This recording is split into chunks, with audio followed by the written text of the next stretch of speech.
going to be looking at some of the best movies on HBO Max, some of which are barely known, movies spanning from several genres and stories that are so captivating and eccentric that a lot of them have received esteemed awards and nominations over the years. These are the rare gems of HBO Max, everything from battling aliens and time loops to weird movies where dudes have to compete over butter. Let's get started. If you love Tom Cruise, Groundhog Day, and a movie where dudes wear complicated machinery and fight aliens, then you're going to love Edge of Tomorrow. Tom Cruise plays Bill Cage, a lieutenant colonel who gets sent to a battle between Earth and a bunch of aliens hell-bent on ending the human race. On the day of the battle, Cage gets trapped in a time loop where he has to relive the same day over and over again until he kills a particular type of alien known as the Omega. He is aided by Rita Vertasky, played by Emily Blunt, a renegade boss lady who kills Cage several times and ends up being his love interest. I know, it's a little confusing. Through it all, the movie is great with a lot of action and gives a fascinating twist to the time loop concept. Next up is Malignant. You know a horror movie is going to be good when it has the name James Wan attached to it. Known for his work in the Conjuring universe, Insidious, and the Saw franchise, James Wan never seems to disappoint when it comes to making me scared. Malignant is all about a girl, Madison, who has visions of being killed, and the visions aren't a figment of her imagination, they're actually real. In an attempt to find this killer, she keeps seeing Madison and her friends get led down a rabbit hole, which leads to certain truths and a grotesque monster that I can only describe as what the hell. Malignant is creative, filled with mystery, and best of all,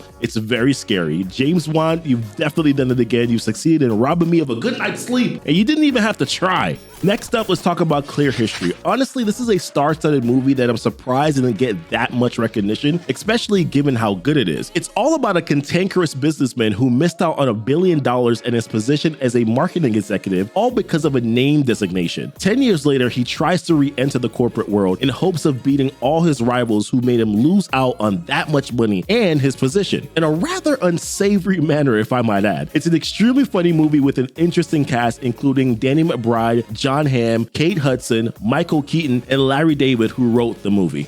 After the dismal reception that the 2016 Suicide Squad got, James Gunn stepped into the DCEU and decided to give us his take on the infamous group, and boy was it incredible. Probably one of the best DC movies I've seen in years. We follow a group of renegade prisoners or villains who get sent to a dystopian country by the US government, destroy a particular lab to get reduced sentences. Things start going wrong as the mission is not what they think, and their shenanigans end up putting the land in danger of a giant space monster, which forces them to be the thing they hate the most, heroes. It's a wonderful film with a nice cast and captivating humor, as well as loads of action. Next up, let's talk about Magic Mike: The Last Dance. Channing Tatum and Selma Hayek dancing in the midst of crowds of people? Sign me up. After losing his business due to the COVID-19 pandemic, Magic Mike, the eccentric dancer and former stripper, earns a living by bartending for a catering company. But just because he's done with dancing doesn't mean that dancing is done with him, as the illustrious Max Mendoza makes him an offer where he gets to choreograph a dance session at the Radigan Theater in London. This movie follows Mike and Max as they try to put this play together while dealing with all the drama that comes with it. It's a passionate blend of drama, dance, and chemistry that surprisingly works between Tatum and Hayek.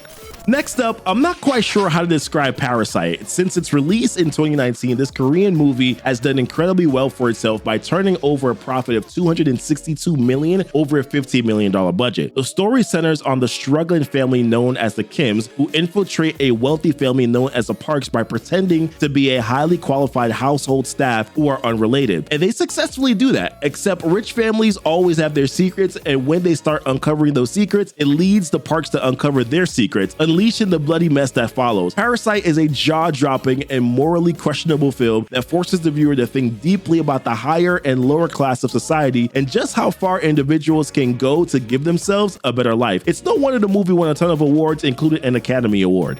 What do you get when you combine Andy Samberg, Christian Milioti, and J.K. Simmons in a Groundhog Day situation? You get Palm Springs. Follow the story of Niles, Sarah, and Roy, who get stuck in a time loop, reliving the same wedding night and day over and over again. Their entanglement spans a budding love story between Niles and Sarah as Sarah tries to get free of the time loop, and Niles is content living his life within the loop and occasionally getting killed by Roy. Their time together reveals a lot of truths about their friends and and family, as the story provides a well-refined nuance into the time loop Groundhog Day situation. Next, let's talk about the Meg franchise. Jason Statham really outdid himself by making me care about not one but two movies based on the prehistoric shark. The Meg franchise follows Jonas Taylor, a rescue driver whose job forces him to explore the Mariana Trench, the deepest part of the ocean, where he finds an 80-foot shark that dates back to prehistoric times called the Megalodon, or just Meg. The movies are mostly just focused on Jonas having to deal with this Megalodon problem, as well as other monsters existing in the Mariana Trench, like this giant octopus. The Meg films are very good. It's easy to just shut your brain off and enjoy, with the plot borrowing heavily from Steven Spielberg's Jaws, and thankfully it took nothing from Sharknado.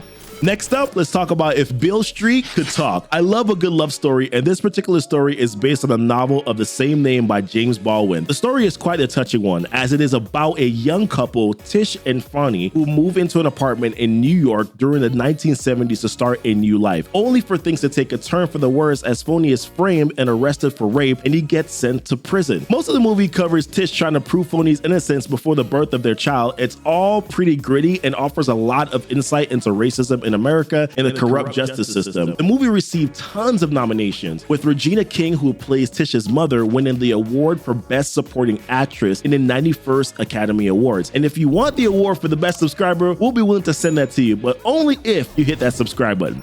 Now, here's an interesting film you probably never heard about. The Banshees of Inisherin is about two old friends, Colum and Padraig. Colum claims to be bored of living on the remote island, and he admits that his friend Padraig is too boring and unsophisticated for him, so he decides to stop talking to him, going as far as stating that if Padraig ever speaks to him, he will cut off his fingers, which he does on several occasions. When I tell you that this movie is riddled with tons of what the hell moments, I am not kidding. It stars Colin Farrell and Brendan Gleeson playing Padraig and Colum respectively, and it's absolutely phenomenal. Next up, let's talk about The Menu. A world-famous chef invites a bunch of people to his privately owned restaurant on a remote island. The guests are treated to an assortment of meals and unsettling speeches, and soon it is revealed that the chef, Julian Slowik, has a personal vendetta against them, and a lot of them have just had their last meal. The Menu is one of those movies that will leave you at the edge of your seat, and for the most part, it will keep you guessing what the characters' motivations are. You'll see as friends become enemies and enemies become friends, all in the hope of surviving a crazed chef who blames them for losing his passion.